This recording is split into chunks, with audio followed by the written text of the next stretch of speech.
Hello, नमस्कार. सर्वप्रथम या साहित्य संमेलनाची आज आम्हा सर्वांना एक पर्वणी उपलब्ध करून देणारे आमचे मित्र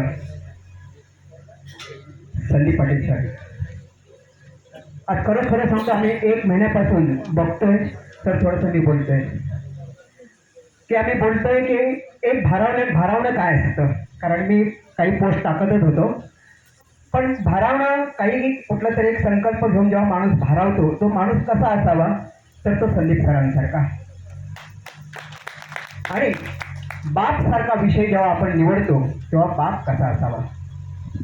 खरोखरच सांगतो की आज एक असं वाटलं की त्याने या साहित्यिकांचं जेवढं कौतुक केलं त्याने की दिवस रात्र ते काय काय करत होते ते सगळं आम्ही वैयक्तिक बोलत होतो, समूहावर काही नाही केलेलं आहे. पण वैयक्तिक त्यांचे जे काही कामं चाललेली हे मी रात्र 3-3 वाजेपर्यंत ते ड्रॉइंग बनवून बसलेले ते फक्त आमच्यासाठी, सगळ्यांसाठी. तर त्याच्यासाठी एकदा त्यांच्यासाठी टाळ्या व्हायला पाहिजे काय. आणि त्यांना बाप ही पदवी कोणी दिली. आज ही उपाधी मी माझ्या नमाई काव्यसंग्रहाकडून मी बाप म्हणून त्यांना मी एक उपाधी देतोय. सगळ्यांनी त्यांना याच्यापुढे ह्या साहित्य क्षेत्रामध्ये बाप म्हणून ओळखायचं असं मला असं वाटतं. आणि इथून मी माझ्या सादरीकरणाकडे वळतोय. विषय आहे बाप. पण जिथे बापाची स्तुती होते तिथे आईला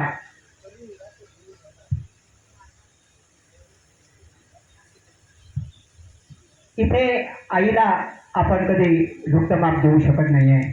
तर आईसाठी मी एक छोटीशी चारोळी सादर करतो, कारण हा कार्यक्रम परिपूर्ण होणार नाही. तुझ्या मायेचा पाझर माझ्या अंगणात, तुझ्या मायेचा पाझर माझ्या अंगणात, तुझ्या रंगलेल्या गाथा मनी साठविनात, तुझ्या रंगलेल्या गाथा मनी साठविनात. मित्रांसाठी जे सारस्वत मित्र इथे उपस्थित आहेत, या मित्रांसाठीही, कारण आपण आज एक मित्र म्हणून इथे कुठेतरी इथे या मंचावर आलो, या मंचावर म्हणा, सदनामध्ये म्हणा, तर या मित्रांसाठी एक गेय माझी चारोळी आहे. सर्वांना मी समर्पित करतोय, स्वीकार करावा. अनमोल या प्रीतीची प्रीत पांघरून घ्यावी, अनमोल या प्रीतीची प्रीत पांघरून घ्यावी, ही मैत्री अशी असावी हृदयात गुंतवावी, ही मैत्री अशी असावी हृदयात गुंतवावी, हृदयात गुंतवावी. विषय बापाकडे बोलूया. आणि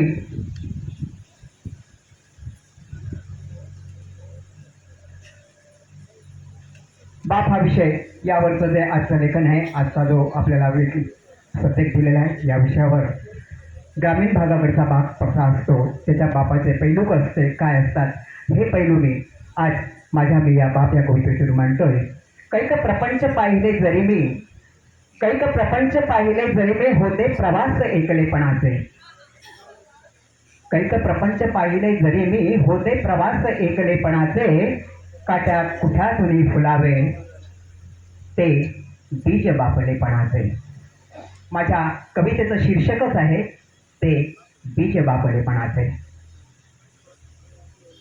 ही कविता आहे. कवितेला मी पुढे सादर करतोय. पाणी तुंबल्या आभाळी एक धार खाली आली, पाणी तुंबल्या आभाळी एक धार खाली आली, भिगाळल्या भुई गात्री बाप बीज संग न्हाली, बाप बीज संग न्हाली.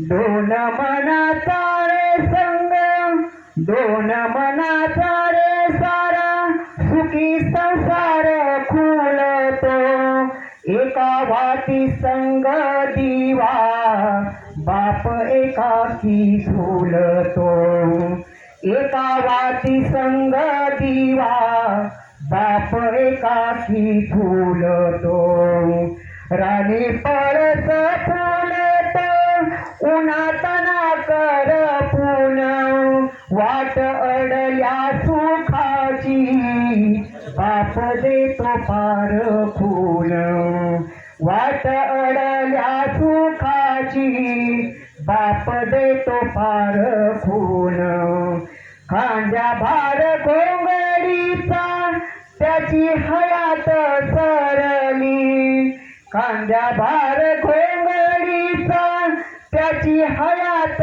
सरली, फाळ ओढलेल्या भुई माय मातीत सरली, फाळ ओढलेल्या भुई माय मातीत सरली, जसा डोंबाऱ्याचा खेळ जीव तुटे तीळ तीळ, बाप माणसाचा खेळ होतो जगी रानुमाळ, होतो जगी रानुमाळ, बाप नावाची ही गीत कुणी जन्माला घालली, बाप नावाची ही नीत कुणी जन्माला घातली, कळली नसल कधी मुक्या मनाच्या आतली, कळली नसल कधी मुक्या मनाच्या आतली, कद कद त्या मनाची कुणी हेरून राहावी, बापलेपणाची बीज कुणी पेरून पहावे, बापलेपणाची बीज कुणी पेरून पहावी. शेवटच्या कडव्यात बघूया.